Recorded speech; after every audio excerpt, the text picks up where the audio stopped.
Gli angeli ai pastori hanno annunciato che Dio si è incarnato in Cristo il Redentore. Tutto il mondo invochi il divin Signore, che ogni peccatore possa perdonar.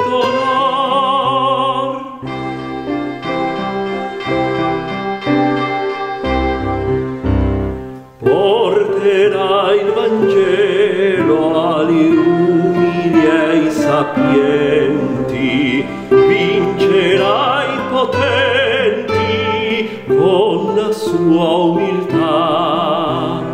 Quel che era speranza ora è certezza, credi la salvezza è una realtà.